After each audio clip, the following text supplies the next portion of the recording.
Hi everyone, Greg Rust with you again for Motorsport Australia. In recent weeks during the COVID-19 period, we've been catching up with established stars, emerging stars, drivers and a whole lot more. Today, we want to focus on someone that's made quite a name for themselves, a great career on the officials side of the ledger. We're delighted to be joined by FIA Formula One Race Director Michael Masi. Hello. Rusty, lovely to see you again. I think last time was in Singapore when we spoke. It was. I was kind of expecting that you might be somewhere in Europe, Michael, but in fact you've stayed in Melbourne, is that correct?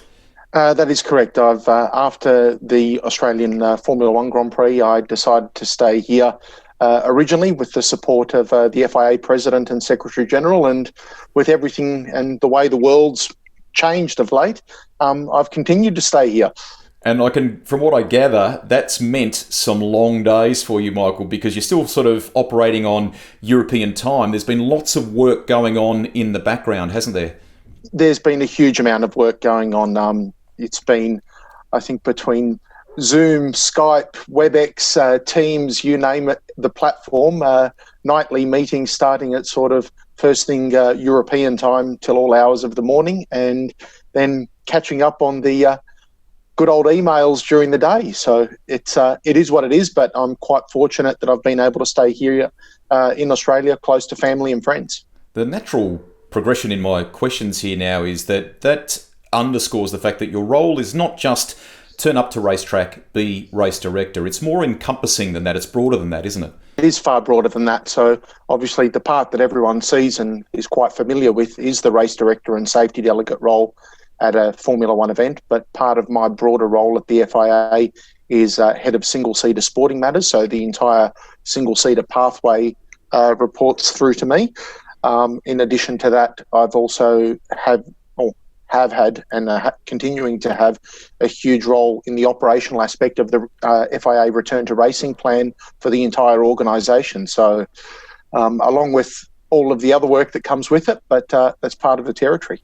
Michael, people may also not be aware that this has been in your blood for a long time. You're a young man in a sport that often requires a lot of experience, a lot of years under your belt, but really you do have that because you've been doing it since your late teens and immersed yourself in it, haven't you? Yeah, I think I can say that I've gone a few shades of grey up in the process. But no, as you're well aware, and as you and I have discussed before, I've been in this industry my entire professional life, and I've seen you go through the ranks from a pit lane reporter at what was Eastern Creek, now Sydney Motorsport Park, at the first ever round of what was the Australian Manufacturers Championship that then became Super Touring in 1994, if I remember correctly, while I was still at school. And you were not afraid to get on the phone and talk to people like Kelvin O'Reilly, who was the boss of TOCA or Super Touring in Australia, and pitch ideas and learn. I mean, there's been some good mentors for you along the way, Michael, from the late Charlie Whiting to Tim Schenken locally and more, hasn't there? Absolutely. No, I wasn't afraid. Probably in hindsight, I look back at it and can have a bit of a laugh about it, as I do with Kelvin on occasions. But, Kelvin, Ross Palmer at the time with Procar, and then progressing through those ranks. And I have had some amazing mentors that I've been very fortunate to have in all areas of my life, be it professionally and personally. And you talk about the professional ones with the likes of Kelvin, the Mark Scaifes, some of my other CEOs, having worked with the Tony Cochrans, the Wayne Catacks of this world. I've been very fortunate. And then, in my race director role in that operational capacity, having had the pleasure of working with Tim for so many years in the V8 supercars, and then which evolved into supercars, and obviously with Charlie and Herbie Blash in the F1 world, which wasn't just a recent thing, but dating back to when I was part of the CAMS team at the time, now Motorsport Australia team, delivering the first Singapore Grand Prix in 2008.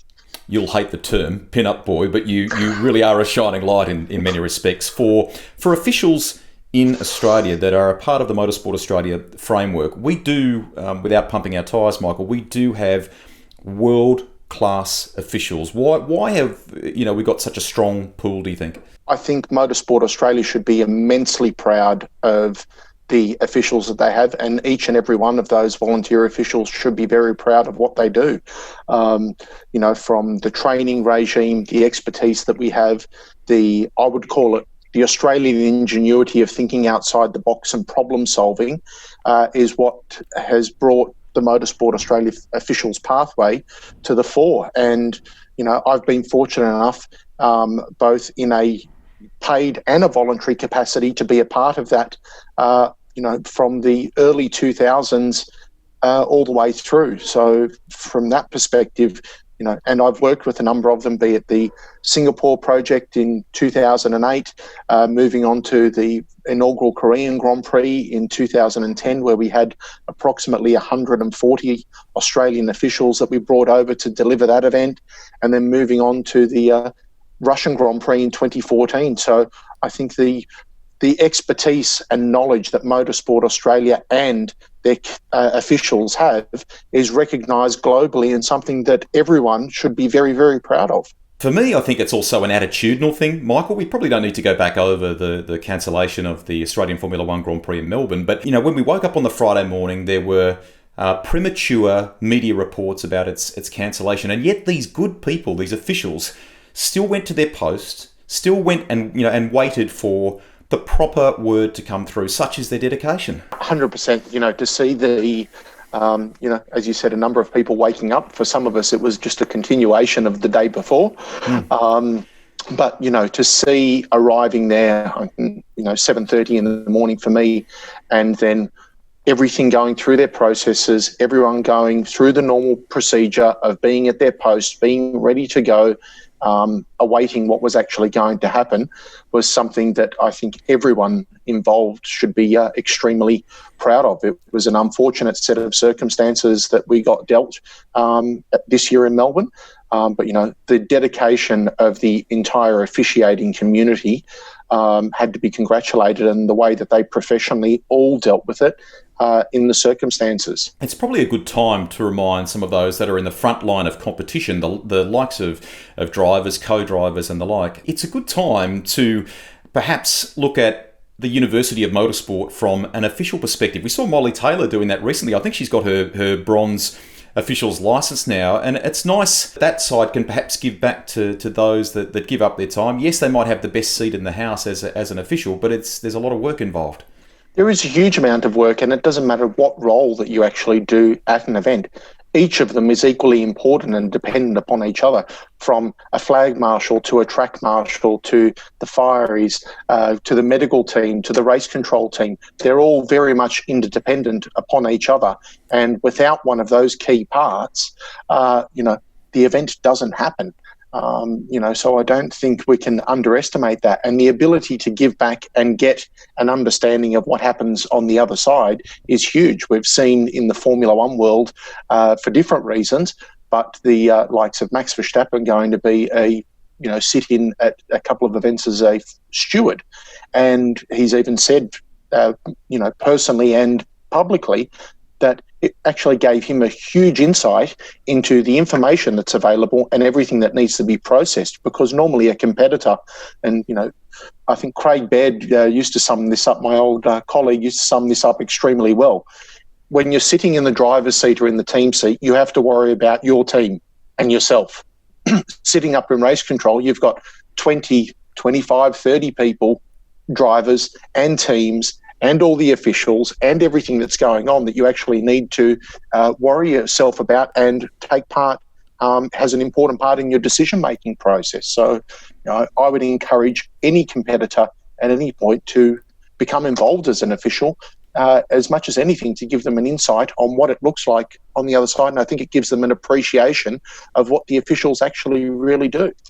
2019 was a huge year for you for all sorts of reasons. Congratulations on the way that you handled it. We've all been thrown a curveball in what's happened with COVID this year, but just give us a sense of 2020 for you. You're cemented in that role again, and it's going to be a big back end of the year by the sounds of things. It is going to be a huge back end of the year. Everyone thought that COVID and being the COVID pandemic and what's happened and being in lockdown would be a quiet period. But I could probably say firsthand, and I think a number of people will agree, it's probably the busiest time that we've ever had because of the importance and the desire to get back to racing.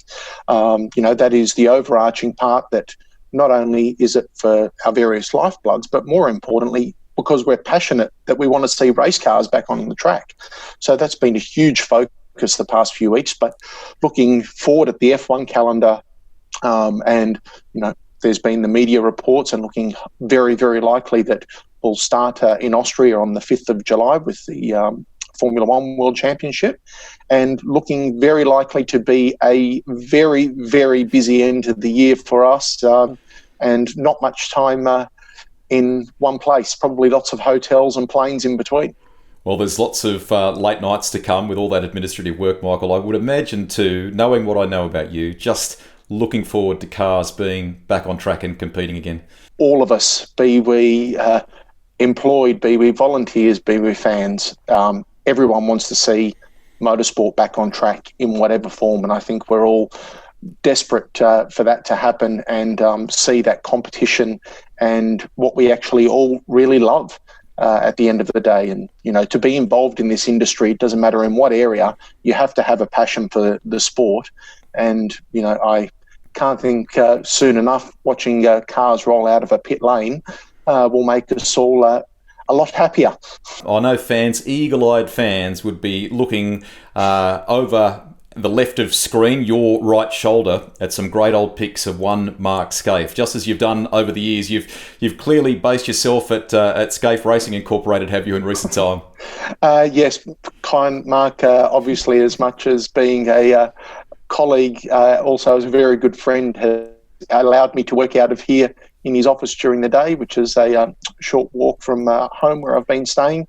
And just as much as anything, a change of scenery for me, because working out of here effectively in isolation has been great.